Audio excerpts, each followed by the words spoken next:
در دل تاریخ معاصر افغانستان نامی می درخشد که با صلح و ثبات گره خورده است: محمد ظاهرشاه، آخرین پادشاه افغانستان. جوانی که بر تخت سلطنت نشست و بیش از 4 دهه کشوری آرام را رهبری کرد. دورانی که بسیار آن را طلایی ترین سالهای افغانستان می دانند. اما همان گونه که سرنوشت در این سرزمین بارها ورق خورده است، برای او نیز پایان راه تبعید بود تا سرانجام پس از سالها غربت به وطن بازگشت و مردم او را نه فقط به عنوان پادشاه بلکه به عنوان پدر ملت یاد کردند. این است داستان فراز و فرود مردی که آخرین تاج افغانستان را بر سر داشت.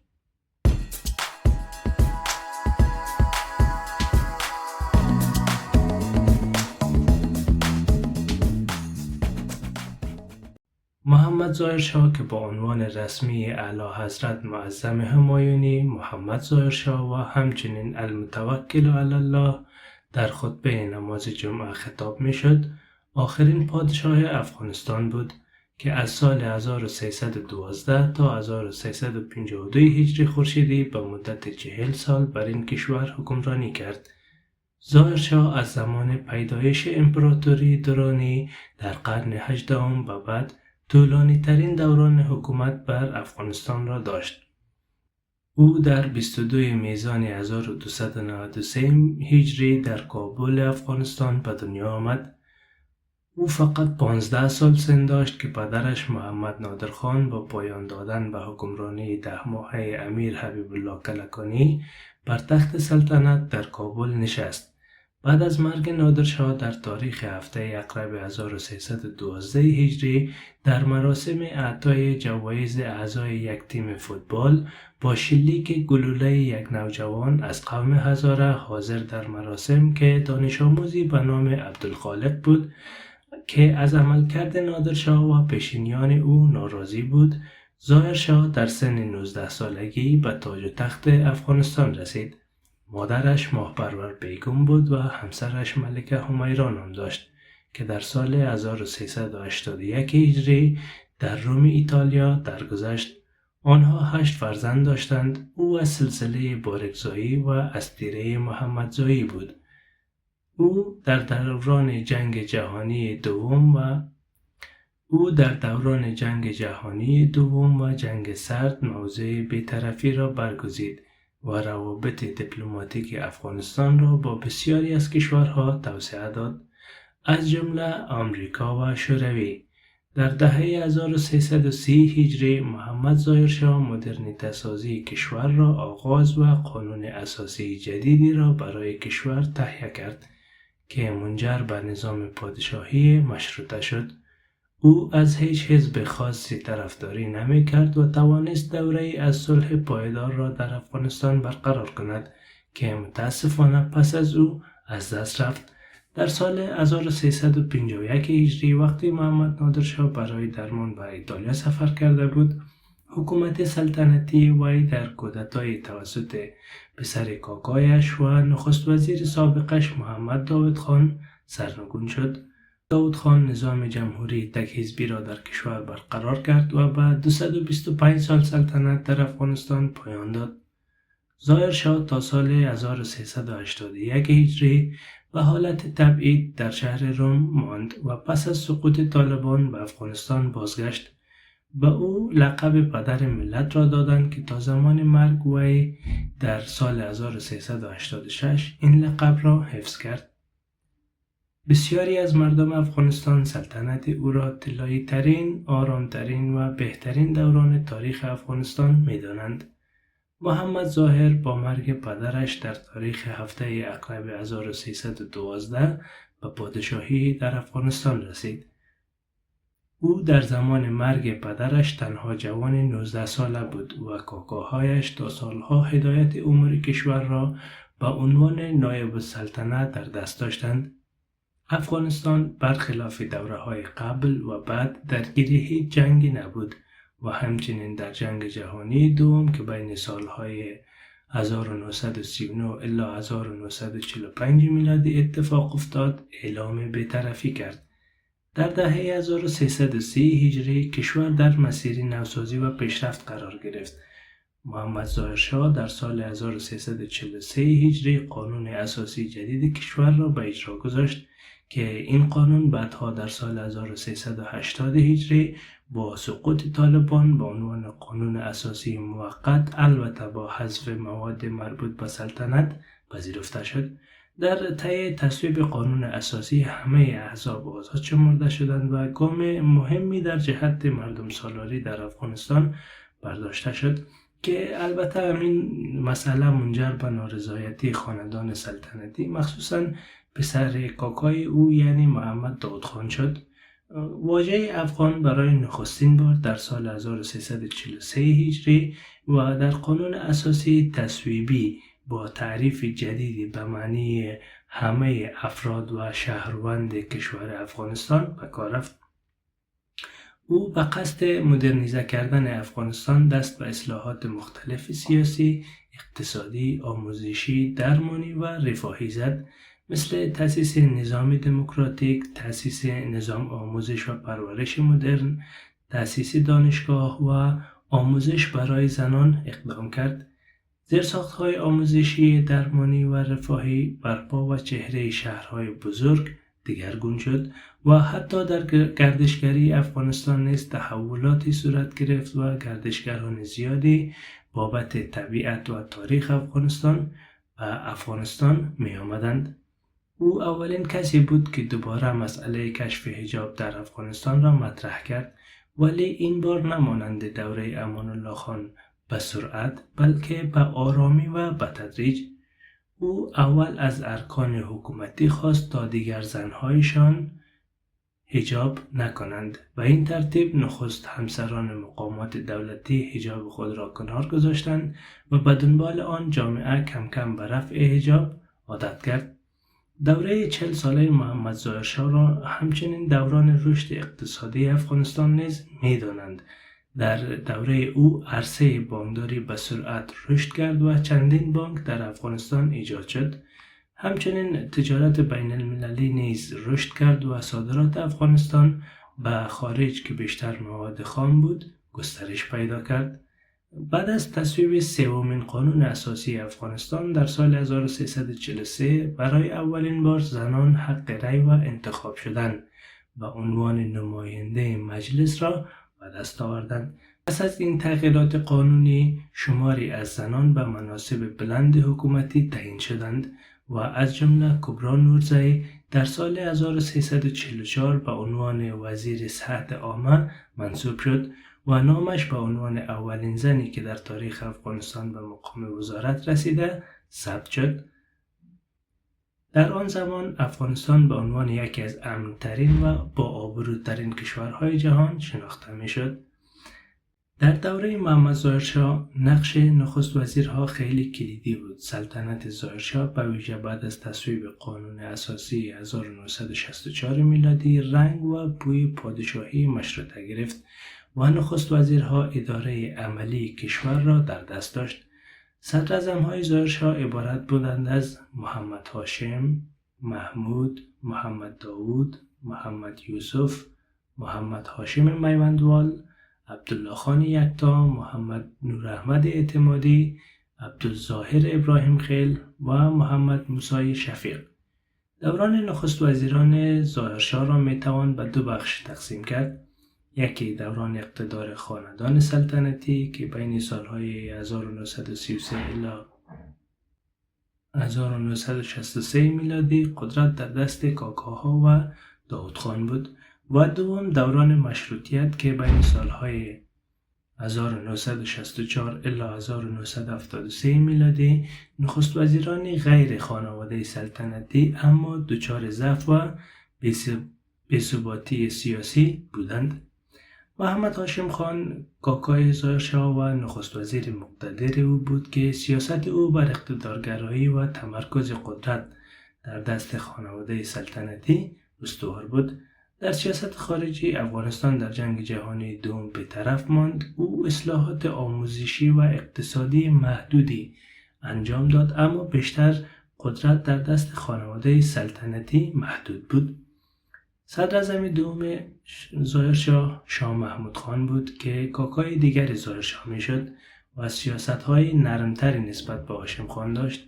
او اجازه داد مطبوعات تا حدی آزادتر شوند و احزاب غیر رسمی شکل بگیرند، اما وقتی که این آزادی‌ها به انتقاد شدید انجامید دوباره محدودیت‌ها برگشتند و محمد داود خان پسر کاکای ظاهرشاه و مهمترین نخست وزیری اون دوره بود سیاست‌های ناسیونالیستی و مدرنیزاسیون را در پیش گرفت، روابط نزدیکی با شوروی برقرار کرد و کمک‌های اقتصادی و نظامی زیادی از شوروی دریافت کرد.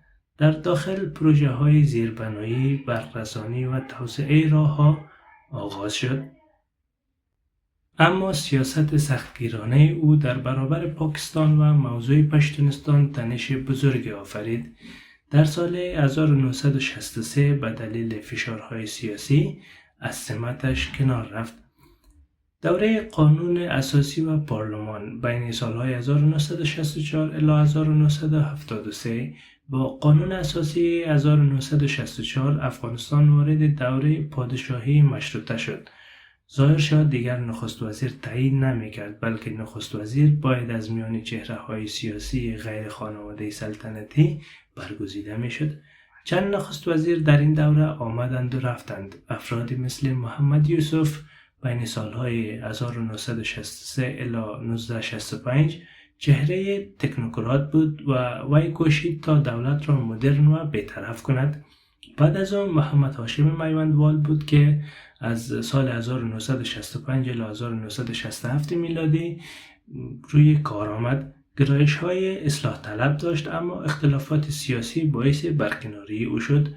بعد از محمد هاشم میوندوال نوراحمد اعتمادی به عنوان صدراعظم انتخاب شد که بین سالهای 1967 الی 1971 به عنوان صدراعظم ایفای وظیفه نمود. او دوبار نخست وزیر شد و بیشتر دورانش با مشکلات اقتصادی و قحطی همراه بود.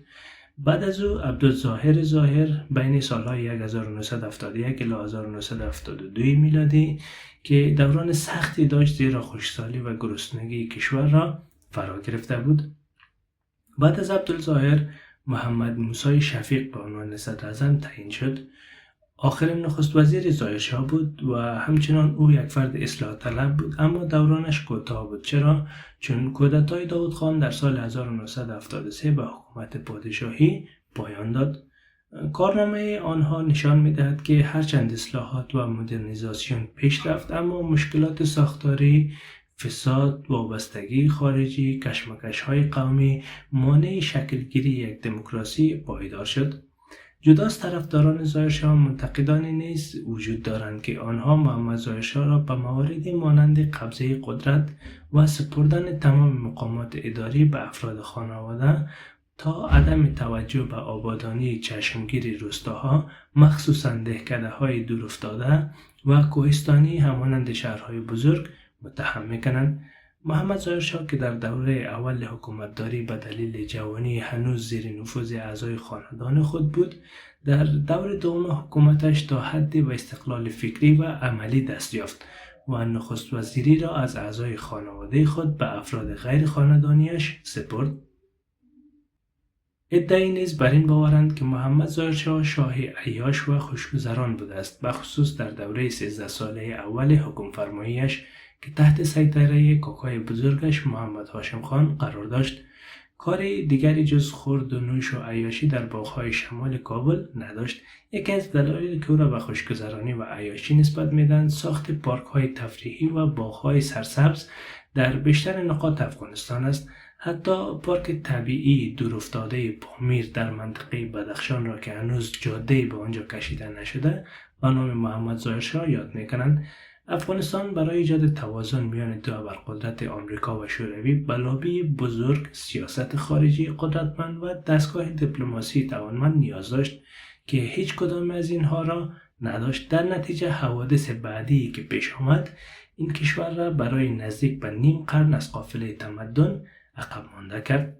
با واسطه وجود دو قدرت استعماری امپراتوری بریتانیا و اتحاد جماهیر شوروی سوسیالیستی، افغانستان مانند ایران به آلمان نازی نزدیک شد که این نزدیکی منجر به آموزش های نظامی و مهندسی و همچنین کمک 15 میلیون رایش مارک به ارتش افغانستان شد.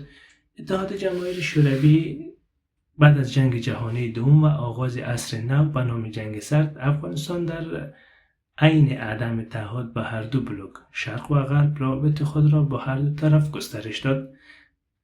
افغانستان پیمان‌هایی را با شوروی منعقد کرد و در زمینه‌های سیاسی و بازرگانی با هم همکاری کردند.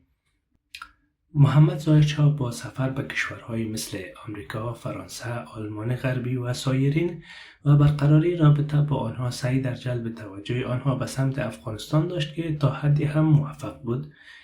روابط ایران و افغانستان بر مبنای مشترکات کثیری که در تاریخ، فرهنگ و دین داشته است استوار بود. در سالهای قبل از انقلاب اسلامی روابط نسبتا خوب بین دو کشور برقرار بوده است و شاهان دو کشور روابط دوستانه با یکدیگر داشتند. با وقوع انقلاب 7 ثور 57 در افغانستان، رژیم پهلوی گرچه با اکراه دولت کمونیستی افغانستان را به رسمیت شناخت، اما روابط خود را تا سطح کاردار تنزل داده بود. از سوی با وقوع انقلاب 1357 در ایران باعث مضاعف شدن روابط بین دو کشور گردید. در سال 1351 هجری، زمانی که شاه به جهت درمان در ایتالیا به سر می برد، بچه کاکای او یعنی محمد داود خان که در سالهای 1332 تا 1341 هجری نخست وزیر بود، با یاری حزب دموکراتیک خلق افغانستان و پشتیبانی شوروی با انجام کودتای سفید، محمد ظاهر شاه را از قدرت خلع کرده و با پایان دادن به نظام پادشاهی در افغانستان نظام جمهوری تک حزبی اعلان کرد. محمد ظاهر شاه که در آن زمان در حال انجام عمل جراحی بر روی چشم خود بود، در شهر روم پایتخت ایتالیا به سر می برد. خلع قدرت را پذیرفت و به دوره 44 ساله حکومت بارگزایی ها پایان داد. شاه مخلوع به مدت 29 سال در ایتالیا در تبعید به سر می برد و در دوره حکومت کمونیست ها در افغانستان ممنوع الورود شد. محمد ظاهر شاه در دوره مبارزه افغان ها علیه حضور شوروی در افغانستان از برخی گروه های مجاهدین مانند حزب محاذ ملی به رهبری سید احمد گیلانی و جبهه ملی نجات به رهبری صبغت الله مجددی حمایت میکرد. محمد ظاهر در ماه اسد 1381 10 ماه پس از سقوط طالبان به دست ائتلاف به رهبری آمریکا به افغانستان بازگشت تا لوی جرگه اضطراری را که برای تشکیل دولت انتقالی تشکیل میشد افتتاح کند. در این جرگه و نیز در قانون اساسی جدید افغانستان که در سایه نظام جدید کشور تصویب شد، به محمد ظاهر لقب پدر ملت داده شد. محمد ظاهر از زمان بازگشت به افغانستان در مراسم‌های مهم دولتی از جمله افتتاح مجلس بزرگ، مراسم تحلیف ریاست جمهوری حامد کرزی، آغاز و کار مجلس منتخب مردم و همچنین جشن‌های ملی و مذهبی شخصاً یا با ارسال نماینده خود مشارکت می‌کرد. در اواسط ماه حمل 1386 اخبار مبنی بر مرگ محمد ظاهر در افغانستان پخش شد، اما دولت افغانستان همواره این شایعات را رد نموده بود. دولت افغانستان بالاخره در صبح روز دوشنبه مورخ 1 اسد 1386 اعلام کرد که محمد ظاهر ساعت 5:45 همین امروز در کابل پس از یک بیماری طولانی مدت درگذشت. محمد ظاهر شاه روز دوشنبه اول اسد در سن 92 سالگی در حرمسرای ارگ کابل درگذشت. خبر مرگ او را حامد کرزی رئیس جمهور وقت در تلویزیون ملی افغانستان اعلام کرد و گفت او خادم مردمش بود، دوست مردمش بود، فردی بسیار مهربان و خوشقلب بود. او به حاکمیت مردم و حقوق بشر اعتقاد داشت. تابوت محمد ظاهر شاه که در پرچم کشورش پیچیده شده بود، ابتدا در محوطه ارگ ریاست جمهوری، جایگاهی که ظاهر شاه 40 سال در آن حکومت کرده بود و در 5 سال گذشته در آن اقامت داشت، گذاشته شده و مراسم رسمی ادای احترام برگزار شد. محمد ظاهر روز سه‌شنبه در منطقه به نام تپه مرنجان، قبرستانی که در آن پدر، همسر و تعدادی از اعضای خانواده وی نیز دفن بودند، پس از نواختن سرود ملی و شلیک 21 گلوله به خاک سپرده شد.